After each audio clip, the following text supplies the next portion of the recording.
All right, guys, we're going to continue our discussion about differentiability and piecewise functions today. So we started that yesterday, right? We found the derivative of a piecewise function. We realized we have to try the limit for the function and its derivative at those boundary points to make sure it's differentiable there. That was one thing. But today we're going to look at two other types of questions. You guys remember the questions I gave you a while back where I gave you a piecewise function, and I said find the value of a so that it's continuous. Remember that? We're going to do the same thing, but we're going to say find the value of a so it's differentiable. Then we're going to also look at finding one-sided limits of absolute value functions. Absolute value functions, in case you guys forgot, are really just a piecewise function. And so we're going to use what we know about piecewise functions to do one-sided limits of absolute value functions. All right, so let's begin. We're just going to jump right into an example. Example 1, find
So there's our piecewise function. So I want to find the value of a and b so that this function is differentiable everywhere.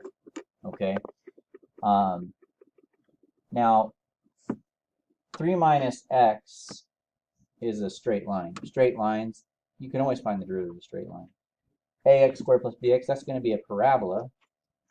They're always differentiable. The issue is where? Well, the issue is where they connect.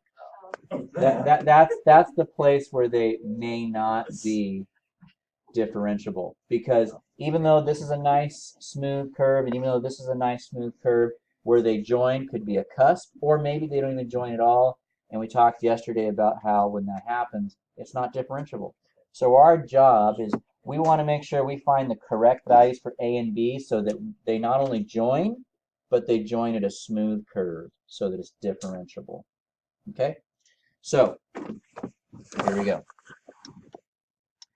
So you guys know that in order for a function to be continuous, the limit of that function as you approach that boundary point from the left has to be what? Equal to the right. You right. You right. You weren't even here. Was that Angelina? Yeah. She wasn't even here yesterday, and she knew that. So what that means is you guys can learn better if I'm not here. Is that right? I'm out of here. Yeah. I'm joking. Okay, so I'm going to put here continuous, just so I want you guys to know that we start by making sure that it is continuous. All right? Okay, so I'm going to label my steps here, by the way. It might help you, step 1. Because this is like a 3-step process we're going to have to go through. All right, so if I'm approaching 1 from the left, what piece do I use? The top one, good. And if I'm approaching 1 from the right, we use the bottom, right?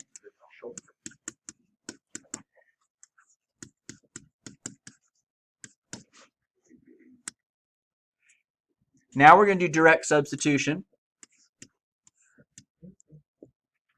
That'll be 3 take away 1 is 2. And here we'll end up with a plus b, right? So here's what we know. In order for this piecewise function to actually have the pieces connect, whatever a and b are, when you add them together, they have to be 2. That will allow them to connect. But that's not good enough for me. I want them to connect not just any old way, but smooth, so it's differentiable. Okay? So now we're going to move on to step 2. Step 2, we're going to make them differentiable. And the way that they're differentiable is not only does it need to be continuous, but the derivative also needs to be continuous. So I want to make sure that the limit as I approach 1 from the left of the derivative is equal to the limit as I approach 1 from the right of the derivative. Okay? Now I haven't found my derivative yet, so we better do that. Well, I don't want to put equals because that's not true. Stop it. I'm gonna do a square just so I don't do what Mateo said. Okay. So we have lines. Yeah, you said a line. Well, you just Dude, I answered it myself. So the derivative. What's the derivative of the top here? -1. Good. Derivative of the bottom. Okay. Now this one you got to pay attention to.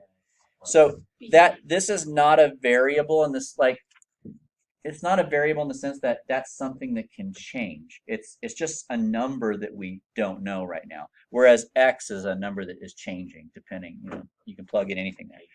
So this is like a constant. So if you find the derivative of this, yes, you just multiply the 2 to the front, the a is going to stay, and now it's x to the first power.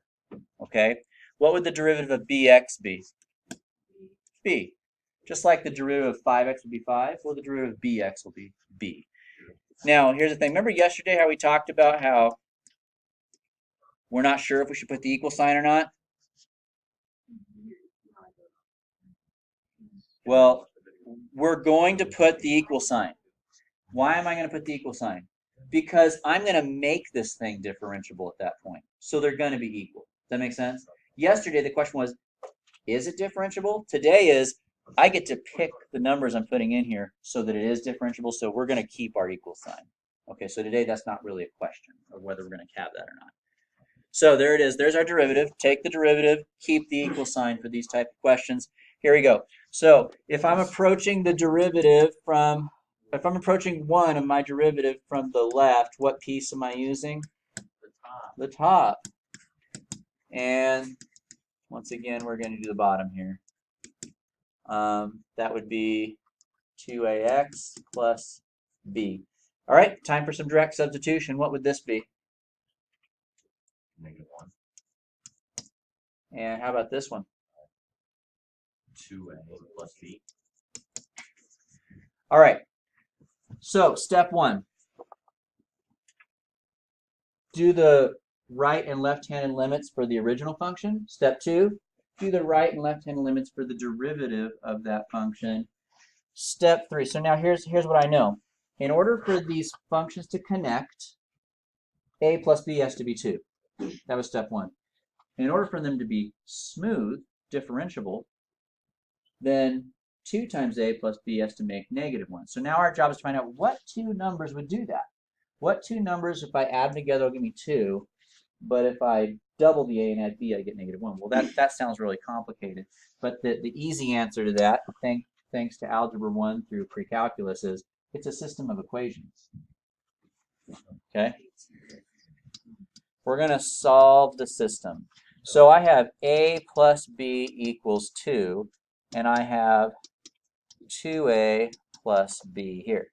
All right, I want to solve this system. So I think this is set up nice for an elimination method. You guys remember substitution and elimination? Ring a bell a little bit? Okay, so if I want to add these functions together so something cancels, which one would be really easy to cancel out?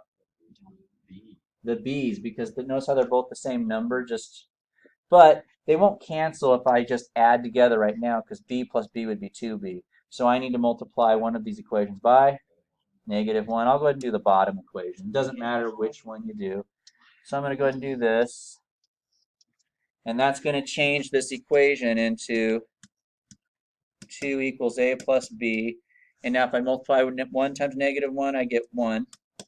-1 times 2a is -2a. And -1 times b is -b. And then we're going to add straight down. If I add straight down, The b's go away, right?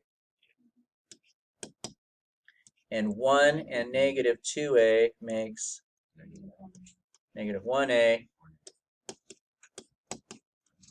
And that means that a would have to be negative 2. Do you guys remember how to find b?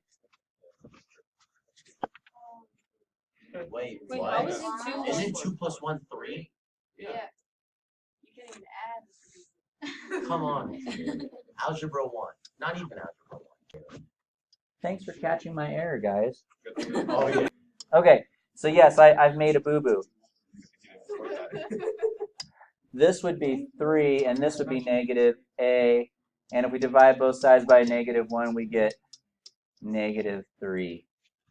All right, so that's a. Now, how do I find b? Don't you plug it in? Plug in. Yes. Good. All right, so we have 2 equals a plus b. You could use either equation. I'm going to use the first one. It just looks easier to me. And I'm going to replace a with negative 3. And that means that b would have to be 5. And so there it is. So my answer is a would have to be negative 3, and b would have to be 5. So this is a 3-step process, okay? Do the right and left-hand limits of the original function, right and left-hand limits of the derivative function, solve the system, okay? And that forces this thing to be the first one that I set up makes it connected. The second one I set up makes it smooth. And then after that, we just have to do some algebra to find the right numbers. Okay? Can I delete? Sure. Wait. Can I just go back down and see? Mm-hmm.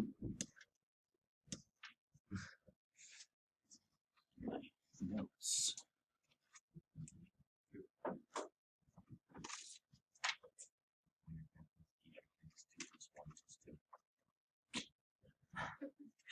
All right, can I erase? All right. Well, actually, I'll leave it. I'm just gonna proceed forward. Let's do a guided practice. Okay. A GP. Okay. So I have here ax plus b for all x greater than negative 1, and bx squared minus 1 for all x less than or equal to negative 1. You say it. All right. I would like you guys to do the first step. Okay. Okay, so when you're done with step 1, you should end up with an equation, right? And it should have I think it should have an a and a b in it, if I'm not mistaken here. So, how many of you guys are still working on step 1? I'll go ahead and get started. That's interesting. All right, did you say you were done grading? Did you say you were done? No, Okay. I just want to make sure because I got your card. I can come back to you later though. Amanda, did you finish step 1? What did you get for step 1? B minus 1 equals negative a plus b. Negative a plus b. Okay, so let's see if that's right and see how she got it. So I'm not going to show as much detail in my work this time, but the point is the first step is you want to make it continuous. You want to make sure these pieces are connected. And the way you do that is by plugging in that boundary point to the top function, which would give you b minus 1. And then you plug it into your bottom function as well. So she's right. There it is. Okay? Now I want you guys to go ahead and do step 2. And I'm not showing my work great here, but just because I showed you how you should show your work technically on the last problem, but here, let's just kind of get through the problem. I have seen questions like this, by the way, in FRQs, so it's not uncommon. But I've also seen them in multiple choices. So go ahead and do the next step. Either one, like f prime of x, what would that be? Like what would the top be? A plus 1. X is greater than a. He's doing the bottom one because you said it wrong. Okay, so Oh, the split. Oh, my so here for the bottom one, Graydon, it's going to be just a actually. Did you guys get that? Yeah. Let's see why it's just a, because the derivative of, like, let's say the derivative of 5x is 5, right? So the derivative of ax is just a. That b is just a number. We don't know what it is, but that's just a number. So when you take the derivative number, it goes away. Okay. Now let's find the derivative of the top. Graydon, what did you get for the derivative of the top one? Bx squared minus 1. 2B. 2b x. Unfortunately. So No, yeah, I got pretty through. Like everything's reduced. okay, so 2 times the front gives you 2b, then you take 1 off the power, it's 1. Now that 1 there goes away, right? So you just have 2bx. Or not to bx. You decide. It was. Okay, the next thing that we do, Caitlin Smith, is we want to make sure it's differentiable. So in that, by doing that, we end up with an equation. What would my equation be?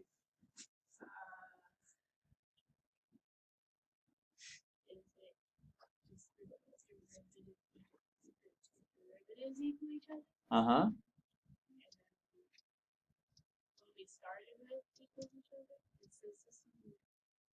You're right, but we need to do something. There's something not complete. There are limits, yeah.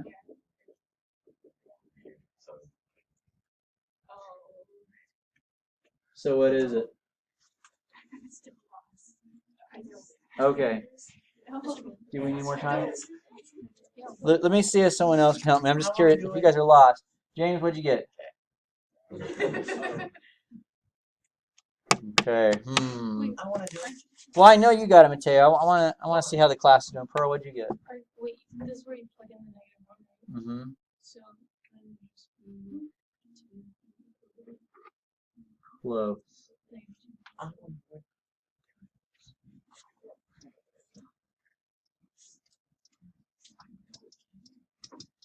Okay, so we're plugging in a -1, which makes it -2b. Okay. Now, what you guys are going to do is you're going to solve the system. Any thoughts how we would do that? It's not like the last one. It's not an elimination problem. What's the other way to solve a system? Substitution. So, what does A equal? -2b. A equals -2b, right? So I could just take this function here, or this equation, and I can replace A with -2b. I'm going to let you guys finish the rest of the problem, but that's a substitution method. So sometimes you get a substitution method, sometimes you get an elimination method, depends on how it's set up, but those are the two ways to solve a system. I'll give you a second to solve. All right, so let's see. So we will plug in our -2b.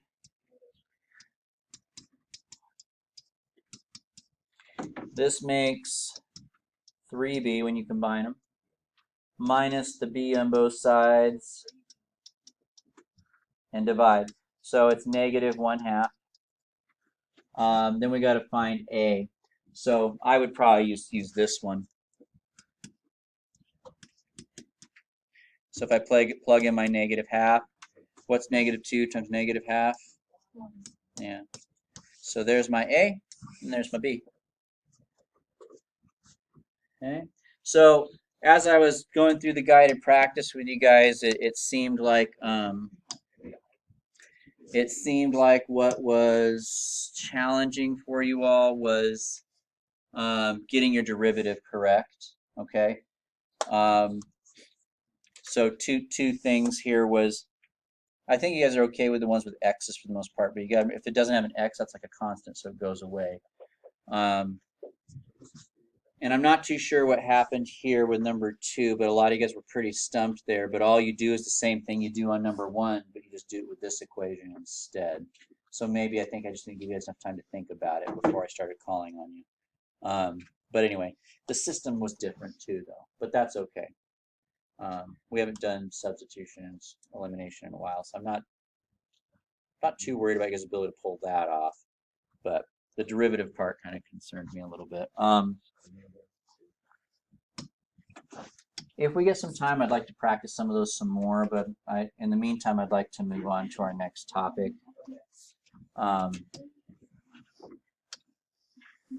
Just in case we don't end up having enough time for stuff. Here we go.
Okay.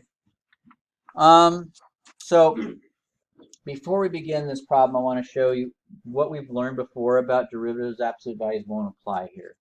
What we learned before about the derivative absolute value is this. Don't write this, just watch. We learned that it's basically just going to be the function over itself, where one of them is in absolute value bars, times the derivative of the inside. That's what we learned about how to find the derivative. The problem is that I'm asking you guys to find the derivative, the limit of this derivative as x approaches 2 from the left. The problem is if you plug that in, you get 0 on the bottom. So it won't work. You can't plug in -2. Okay. So what we're gonna approach this in a little bit of a different manner. We're going to do something we did a little while back, and what we're gonna do is we're gonna change it into a piecewise function. Okay. So here's how we did that. The first thing that we did was we want to find where does it switch from positive to negative, because that's where it has that cusp. Okay, so the first thing we're going to do is set it equal to 0.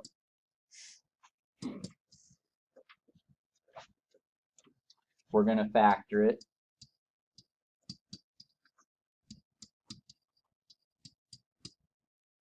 So we can do our zero product property to solve for x.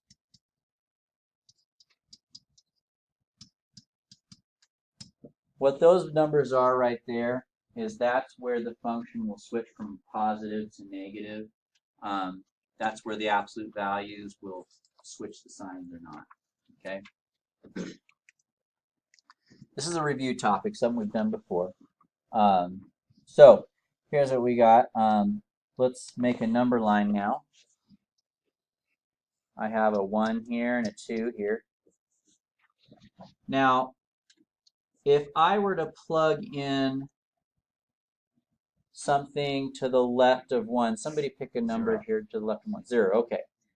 So if I were to plug in something to the left of 1 to this function up here,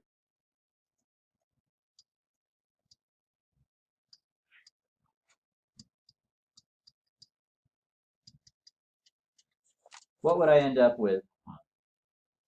You would end up with an absolute value of 2, right? Will that change the signs of the 2?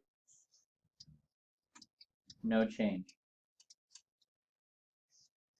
Let's pick a number that's bigger than 2. That's easier. So let's do 3. So if I were to plug in 3, what would I get? That's 9 minus 9. It's the same thing, actually. So will that change the signs? No. No change. Now we need to pick a number that's between 1.5. 1 and 2. Sure, we could do 1.5.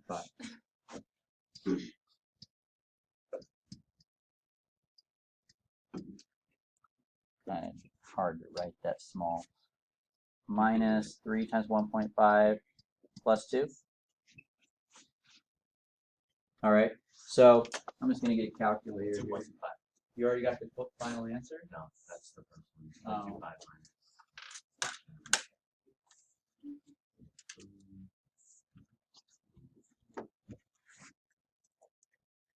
So we end up with negative 0.25 there.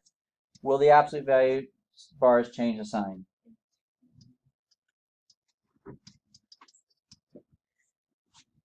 Okay. So first thing we want to do is find where it equals 0. And then from there, we can find out which pieces are having their sign changed and which ones aren't. So we're going to write this as a piecewise function. We have numbers that are less than 1. We have numbers that are between 1 and 2. And then we have numbers that are greater than 2. You guys agree?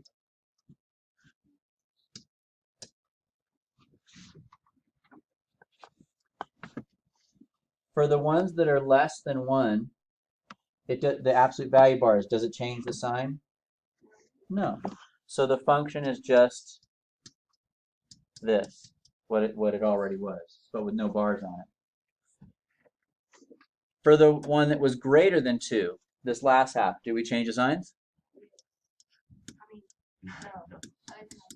So it just stays the same again. But for the one in the middle, all the signs change because absolute value will flip that one around. Okay?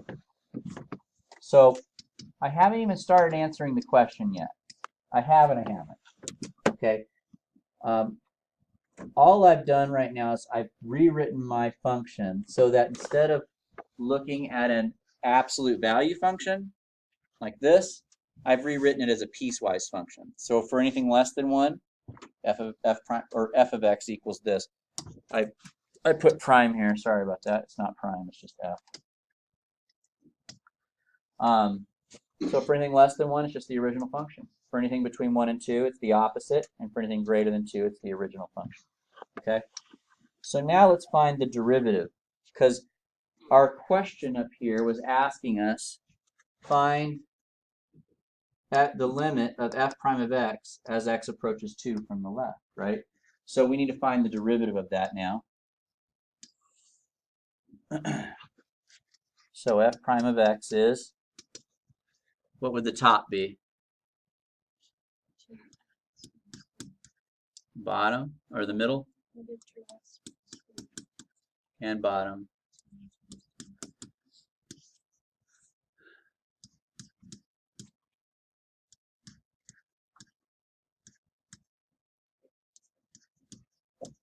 I'm not going to put the equal signs. We could decide if they are equal or not, but I'll just save you the trouble with absolute value functions. Don't they always make a cusp? They do. So I can guarantee you there's no equal signs here. It won't be differentiable at the cusp. So the boundary points are the cusps where the two pieces are joined together. So you won't have any equal signs. But that's beside the point. I think now we're ready to answer this question. We're approaching, what was the number? 2? From the left of f prime of x. So the first thing I did was I changed my absolute value function into a piecewise function, and then I found the derivative of my piecewise function. Now I can find the limit of this derivative as x approaches 2 from the left. So if I'm approaching 2 from the left, which one of those equations up there says that x is to the left of 2?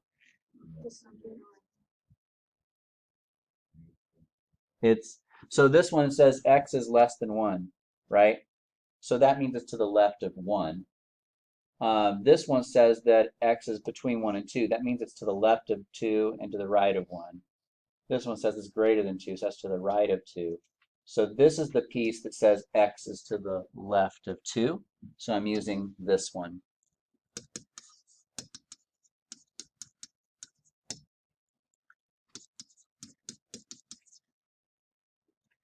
and then we just do our direct substitution. So what would that come out to be? So our slope as we approach 2 from the left is -1. Okay. I want to give you guys a picture of what we just did there, okay? And then I'll let you guys practice a little bit. The function that we just graphed looks something like this. This is x squared minus 3x plus 2. But when you put this in absolute value bars, what happens is everything that is less than 0 or negative gets flipped upside down to the positive half. So that's what this graph would look like.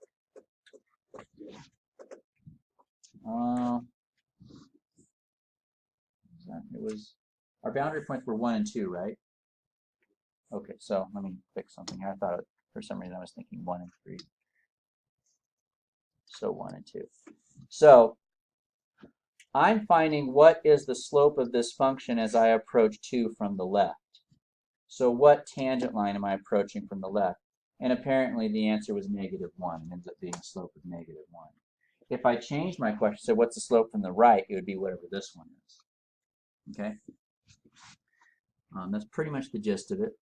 So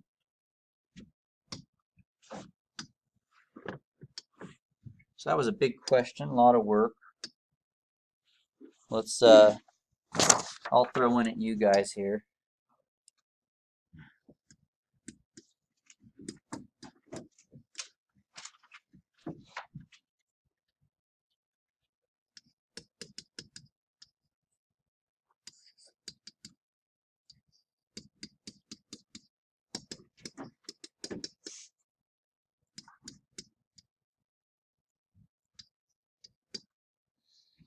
Okay, there you guys go. See what you get. So on this side, you guys, what'd you plug in, Thea? For here. So Thea plugged in -1. If we plugged in -1 up there, -8 minus, we're going to -9. Does it change or no change? Change. Amanda, what did you plug in for the middle section here? 2? So if we plug in 2, we get 16 minus 4, which is 12. Is that change or no change? No change. And guys, just so you know, it's always going to flip-flop. I mean, there might be some rare occasions, but for the most part, it's going to be change, no change. What do you think? Yeah, they usually just kind of alternate. Not always. It's good to check, but it's going to flip-flop most of the time. All right, so there it is. So now we have our 3 pieces, right? We have, how would you describe this area here to the left of 0? That's x is less than 0. How would you describe this area? 0 is greater. X is greater than 0 and less than 8. Good. And how would you describe my third region? Okay. Now we said what happens with the first one and the last one? The sign changes. So what am I going to put up here? -8x plus x squared. The signs change from that, right? Middle? 8x minus 4. It doesn't change. And down here? We're still not done. What's the next thing we would do, guys? Do your derivative.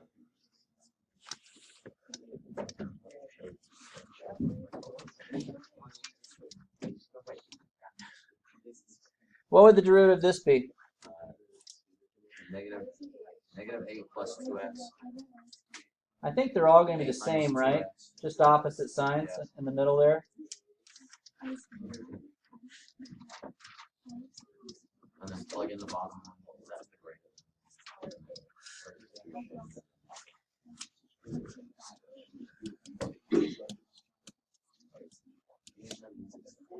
So if I'm approaching 8 from the right, you guys, if I'm approaching 8 from the right means greater than or less than 8. Which one? Greater than. Which of these pieces is greater than 8? The bottom one. And so if I do my direct substitution, we get 8. That's your slope on that side. Okay. Yeah, it's a lot of work. Honestly, guys, so here's the thing. I was almost debating not even teaching this because the likelihood that you'll have to do a problem like this is pretty rare. But the skill of changing it to a piecewise function, that's going to be essential later on. So I want to keep coming back to that. So I did this for review mostly. But I will say that the first problems we did today, where we had to find A and B using that system of equations, that's very important. That's a big AP question. So anyway, there you guys have it. Yeah.